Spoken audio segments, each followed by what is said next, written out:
ஓம் நமச்சிவாய. Once again coming back with Amarnath astro YouTube channel. இன்றைக்கி நம்ம பார்க்க போகிற பதிவு பார்த்திங்கன்னா பகுதி 2 சங்கடம் தீர்க்கும் சனீஸ்வரர்.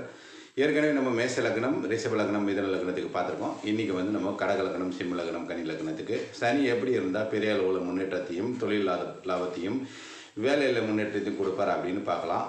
நம்ம ஏற்கனவே சொன்ன மாதிரி நிறைய ஜோதிட புக்லேயும் சரி, யூடியூப்லேயும் சரி, ஜோதிடர்களும் சரி பொதுவான விதிகளை சொல்லி அதற்குரிய பலன்கள் தான் உங்களுக்கு வரும். அதாவது சனி 8ல் இருந்தால் உங்களுக்கு ஆயுள் குறைவு, சனி 8ல் இருந்தால் வந்து உங்களுக்கு வந்து பெரிய அளவில் முன்னேற்றம் இருக்காது, அவரே தடை செய்வார், ஏன்னா அவர் இடைஞ்சலான இடத்துல இருக்கிறாரு அப்படின்லாம் நிறைய வீடியோ இருக்கும். அதெல்லாம் பொது பலன். உங்கள் ஜாதகத்தில் உங்களோட லக்னாதிபதி லக்னம் எப்படி இருக்குது, உங்களோட தசாபுத்தி வந்து தசாபுத்தியோட அதிபதி எப்படி இருக்கிறாங்க, சுபகிரக தொடர்பில் இருக்காங்களா, அதை வச்சு தான் உங்களுக்கு பலன் வரும். அது வந்து உங்களோட பிறந்த நேரம், பிறந்த தேதி, பிறந்த நாள் இதை வச்சு தான் நிர்ணயிக்கப்படுகிறது. அதுதான் உங்களோட கிளிப்பிங், ஸ்க்ரீன்ஷாட், உங்களோட விதி, இதைப்படி தான் உங்களோட பலன்கள், அதாவது உங்களோட நிகழ்வுகள் உங்களுக்கு நடக்கும்.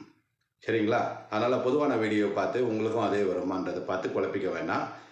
பதிவுக்கு போகிறதுக்கு முன்னாடி நம்ம அனைவருக்கும் ஜோதிடம்னு ஒரு சப்ஸ்கிரைபருக்கு ஒரு கேள்விக்கான பதில் இலவசமாக வழங்கிட்டு இருக்கோம்.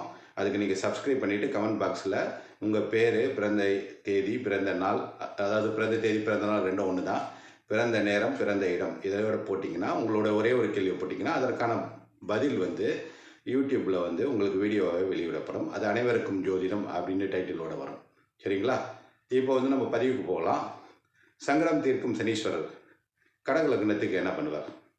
பொதுவாக பார்த்தீங்கன்னா கடக லக்னத்துக்கு 7ல் இருந்தால் சனி, அதாவது 7னா மகரத்தில் சொந்த வீட்டில் இருந்தால் லக்னத்தை சனி பார்க்குறத விட்டு அவங்களுக்கு பெரிய அளவில் முன்னேற்றம் இருக்காது, திருமண தடை ஏற்படும்.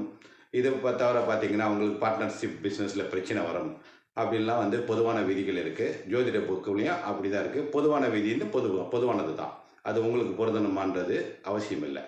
இப்போ நீங்கள் கடக லக்னமாக இருந்து 7ல் சனி, அதாவது உங்களுக்கு மகரத்தில் சனி இருக்கிறாருன்னு வச்சுக்கோங்க.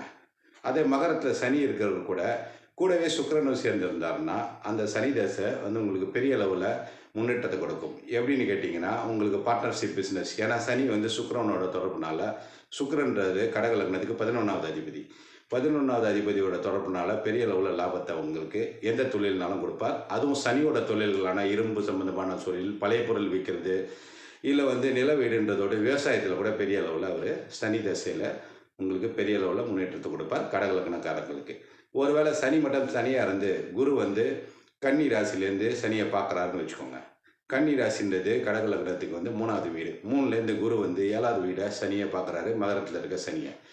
அப்படி இருந்ததுன்னா உங்களுக்கு கடக லக்னமாக இருந்து அந்த சனி வந்து குருவோட பார்வைனால, குருன்றது உங்களுக்கு 9வது அதிபதி